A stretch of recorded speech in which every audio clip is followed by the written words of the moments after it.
तो दीदी आज की वीडियो में आप सभी को समूह से रिलेटेड एक और नई जानकारी देने वाले हैं। आज की वीडियो में हम आपको ये बताएंगे कि अगर आप समूह से जुड़ी हैं और समूह में जो सरकार का पैसा आता है, किसी भी प्रकार का फंड हो, आरएफ हो, सीआईएफ हो या सीसीएल बैंक के द्वारा करवाया जाता है वो हो, किसी प्रकार का भी सरकारी फंड है जो कि लोन होता है, ऋण के रूप में होता है और ब्याज पर आपको मिलता है, आपको उसको महीने में किस्त बाई ब्याज सहित वापसी भी करना होता है। अब हमारे एक व्यूअर का यहाँ पर प्रश्न है कि दीदी अगर हम समूह में जुड़े हैं और समूह सखी अगर समूह से लोन नहीं लेती है तो बचत पर कितना ब्याज मिलेगा। तो ब्याज को लेकर के क्लियर समझ लीजिए, यहाँ पर बहुत महत्वपूर्ण जानकारी आपको समझाने वाले हैं। स्वागत है आप सभी का आज की हमारी इस नई वीडियो में और आज की वीडियो को एंड तक देखिएगा, छोटी सी वीडियो है और साथ ही वीडियो को लाइक और शेयर कर दीजिएगा। चैनल पर पहली बार आई हैं, सब्सक्राइब अगर नहीं किया है अभी तक तो जरूर से कर लीजिएगा। समूह से रिलेटेड और ग्रामीण योजनाओं से रिलेटेड, सरकार की योजनाओं से रिलेटेड आपको जानकारी मिलती रहेगी। चलिए सबसे पहले आपको अपने व्यूअर का कमेंट दिखा देते हैं। देखिए यहाँ पर यूज़र आईडी का कुछ नाम नहीं, कुछ ऐसे ही करके यूज़र आईडी है, क्योंकि यहाँ पर हमारे एक व्यूअर ने पूछा है कि अगर समूह सखी लोन नहीं लेना चाहती तो उनके जमा पैसे में कितना प्रतिशत ब्याज मिलता है। यानी अगर समूह में आप जुड़ी हैं और समूह से लोन आप नहीं लेती हैं, आपको नहीं पैसा चाहिए, केवल जुड़ी हैं और अपनी 10 रुपये की बचत जमा करती रह रही हैं, तो आपने समूह में जो पैसा जमा किया है बचत का, उस पर कितना ब्याज मिलेगा। ठीक है, तो चलिए इस बात को अच्छे से समझ लीजिए।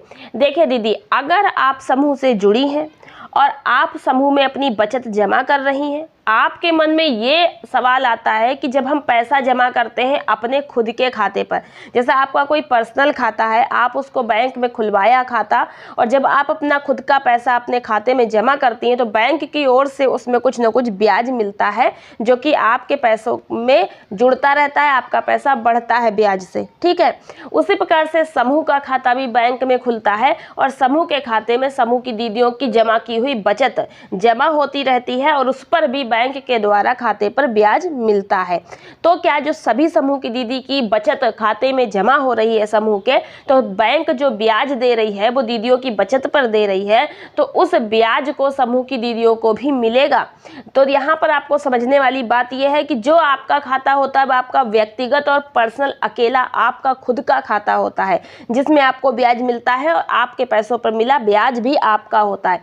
लेकिन समूह में जो खाता खुलता है वो सब दीदियों का होता है क्योंकि इसमें सब दीदियों की बचत जमा हो रही होती है और ऐसे में जो ब्याज का पैसा मिलता है सब दीदियों की बचत पर मिलता है।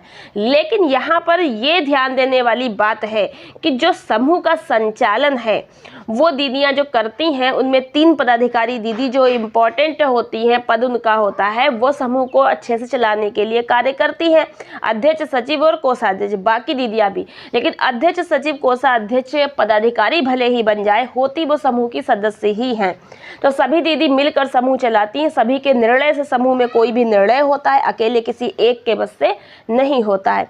अब यहाँ पर जो बचत का पैसा आ रहा है वो समूह में बहुत सारे कार्य होते हैं, जैसे समूह की पदाधिकारी बैंक जा रही हैं तो किराया देना है, वो ब्लॉक जा रही हैं तो किराया देना है, समूह में कोई डॉक्यूमेंट जमा हो रहे हैं, अधिकारी मांग रहे हैं समूह के पर्पस से, तो वो डॉक्यूमेंट की फोटोकॉपी करवानी है, समूह में बीके बनी है उसका मानदेय देना है, समूह में किसी प्रकार का कोई भी खर्चा आ रहा है, ग्राम संगठन में, सीएलएफ जाने में, किसी प्रकार के समूह में कई सारे खर्चे, समूह में आरएफ का फंड होता है, सीआईएफ का फंड होता है, सीआईएफ का तो ग्राम संगठन में वापसी हो जाता है, आरएफ का ही फंड समूह में रह जाता है जो कि 15,000 होता है और बाकी पैसा तो वापसी हो जाता है। अब आरएफ का पैसा रह गया और दीदी की बचत का पैसा जमा हो रहा है, उसी पर ब्याज मिल रहा है, तो बीके का भी मानदेय निकालना है और भी खर्चे निकालने हैं, तो वो ब्याज का पैसा खर्च होता रहता है, वो बचता ही कहाँ है।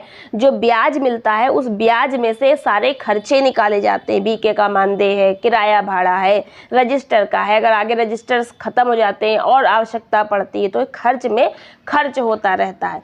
इसलिए ब्याज किसी भी दीदी को हर महीने थोड़ी जुड़ता है कि हर महीने ब्याज मिल रहा है तो दीदी की बचत में वो बांटा जाएगा, जोड़ा जाएगा, ऐसा नहीं है। और समूह तो आपको चलाते रहना है, तो ब्याज का पैसा खर्च होता रहता है। हाँ, ये है जब कभी 5-10 साल के बाद समूह आप बंद करती हैं, टोटल पैसा जोड़ा जाएगा, क्योंकि सब रजिस्टर लिखे जाते हैं, रजिस्टर में लिखा पड़ी रहती है।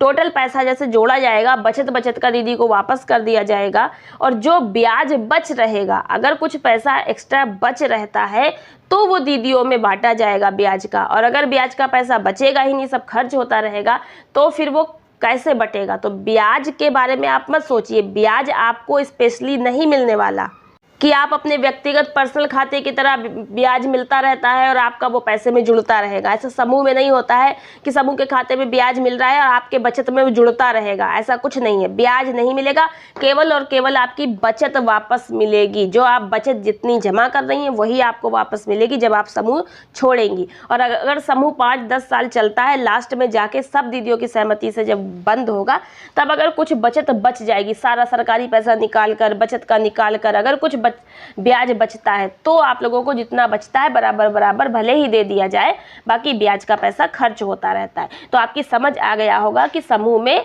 केवल आपकी बचत ही बचत है। तो इसी तरह की और इन्फॉर्मेशन अगर आपको समूह से रिलेटेड चाहिए तो कमेंट बॉक्स में लिखिएगा, हम उस पर वीडियो बनाकर आपको समझा देंगे। और समूह से रिलेटेड जानकारी के लिए चैनल को सब्सक्राइब नहीं किया जरूर करिएगा, वीडियो को लाइक और शेयर कीजिएगा। बने रहिए हमारे साथ, ऐसी इन्फॉर्मेशन प्राप्त करते रहिए। और आज की वीडियो कैसी लगी कमेंट बॉक्स में लिखिएगा। वीडियो को एंड तक देखने का बहुत बहुत धन्यवाद। मिलते हैं नेक्स्ट वीडियो में।